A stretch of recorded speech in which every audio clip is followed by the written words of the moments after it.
नमस्कार मित्रांनो, आजकाल लहान मुलांपासून ते मोठ्यांपर्यंत अनेक जण वाढलेल्या वजनामुळे त्रस्त आहेत. दिवसभर बसून काम करणं, बाहेरचं जंक फूड, गोड पदार्थ, थंड पेये आणि कमी झोप आणि व्यायामाचा अभाव यामुळे वजन झपाट्याने वाढते आहे. वजन वाढलं की फक्त दिसण्यावर परिणाम होत नाही, तर शरीरात अनेक समस्या सुरू होऊ शकतात.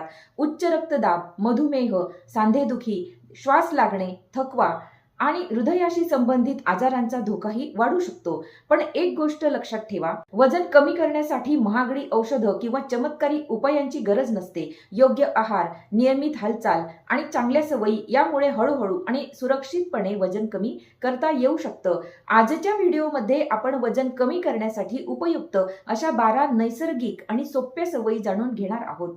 चला तर मग सुरुवात करूया. नंबर 1, दिवसाची सुरुवात पाण्याने करा.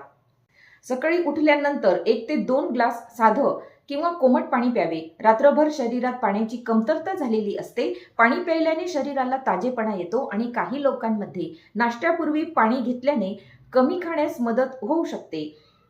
यानंतर पौष्टिक नाश्ता करा. नाश्ता टाळू नका. नंबर 2, प्रत्येक जेवणात प्रोटीन वाढवा. वजन कमी करताना फक्त कमी खाणं पुरेसं नसतं, योग्य अन्न खाणं महत्त्वाचं असतं. मूग, हरभरा, डाळी, कडधान्ये, दही, पनीर किंवा अंडी यांसारखे प्रोटीनयुक्त पदार्थ जास्त वेळ पोट भरल्यासारखं वाटण्यास मदत करतात. त्यामुळे मध्ये मध्ये काहीतरी खाण्याची सवय कमी होऊ शकते. नंबर 3, भरपूर भाज्या आणि फळे खा. हिरव्या पालेभाज्या, काकडी, टोमॅटो, गाजर, कोबी, ढोबळी मिरची यांसारख्या भाज्यांमध्ये फायबर भरपूर असतं. तसंच पपई, पेरू, सफरचंद, संत्री यांसारखी फळं आहारात ठेवा. फायबरमुळे पोट जास्त वेळ भरल्यासारखं वाटतं आणि पचनालाही मदत होते. नंबर 4, साखर आणि गोड पेये कमी करा. कोल्ड ड्रिंक्स, पॅकेज फूड, जास्त साखर असलेला चहा, कॉफी आणि मिठाई यामध्ये भरपूर कॅलरीज असतात. त्याऐवजी पाणी, ताक, साखर न घातलेलं लिंबू पाणी किंवा साधं नारळ पाणी निवडा. नंबर 5, जेवणाआधी सॅलड खा. मुख्य जेवणाआधी 1 वाटी सॅलड खा. काकडी, टोमॅटो, गाजर, बीट, कांदा आणि थोडासा लिंबू रस घालून सॅलड तयार करा. यामुळे पोट भरल्यासारखं वाटतं आणि मुख्य जेवणात जास्त खाणं टाळता येऊ शकतं. नंबर 6, हळूहळू आणि चावून खा. अनेक जण घाईघाईत जेवतात, त्यामुळे गरजेपेक्षा जास्त अन्न खाल्लं जातं. प्रत्येक घास व्यवस्थित चावून खा. टीव्ही किंवा मोबाईल बघत जेवणं टाळा. जेवणाकडे लक्ष दिल्यास किती खाल्लं याची जाणीव राहते. नंबर 7, बाहेरचं आणि प्रक्रिया केलेलं अन्न कमी करा. Pizza, burger, French fries, chips, बिस्किटं आणि बेकरीचे पदार्थ यामध्ये मीठ, साखर आणि चरबी जास्त असू शकते. आठवड्यातील बहुतांश वेळा घरचं ताजं आणि संतुलित अन्न खाण्याचा प्रयत्न करा. नंबर 8, पुरेशी झोप घ्या. रोज 7 ते 8 तासांची झोप शरीरासाठी आवश्यक आहे. झोप कमी झाल्यास भूक नियंत्रित करणाऱ्या हार्मोन्सवर परिणाम होऊ शकतो. त्यामुळे जास्त खाण्याची इच्छा वाढू शकते. चांगली झोप वजन नियंत्रणासाठीही उपयुक्त ठरते.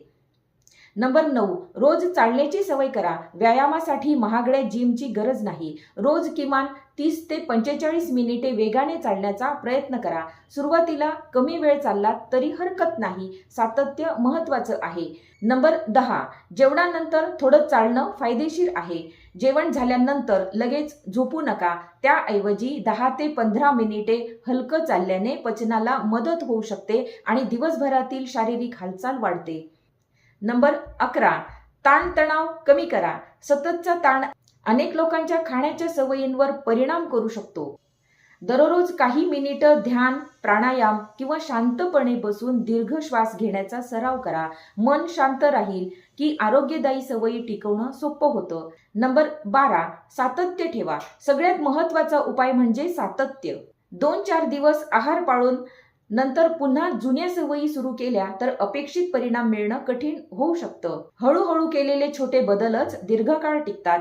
आठवड्याला थोडी प्रगती झाली तरी ती योग्य दिशेने असते. निष्कर्ष मित्रांनो, वजन कमी करणं म्हणजे उपाशी राहणं नाही. योग्य आहार, नियमित व्यायाम, पुरेशी झोप, ताण कमी ठेवणं आणि सातत्य या सवयी अंगीकारल्या तर हळूहळू वजन नियंत्रणात आणणं शक्य आहे. लक्षात ठेवा, प्रत्येक व्यक्तीचं शरीर वेगळं असतं, त्यामुळे परिणाम दिसायला वेळ लागू शकतो. संयम ठेवा आणि आपल्या आरोग्याला प्राधान्य द्या. जर तुम्हाला मधुमेह, थायरॉइड, हृदयविकार किंवा इतर कोणताही गंभीर आजार असेल तर आहार किंवा व्यायामात मोठे बदल करण्यापूर्वी डॉक्टर किंवा आहार तज्ज्ञांचा सल्ला घ्या. व्हिडिओ आवडला असेल तर लाईक करा, शेअर करा आणि अशाच आरोग्यविषयक माहितीपूर्ण व्हिडिओसाठी चॅनलला सबस्क्राईब करायला विसरू नका किंवा फॉलो करायला विसरू नका. धन्यवाद. पुन्हा भेटूया एका नवीन आणि उपयुक्त व्हिडिओमध्ये.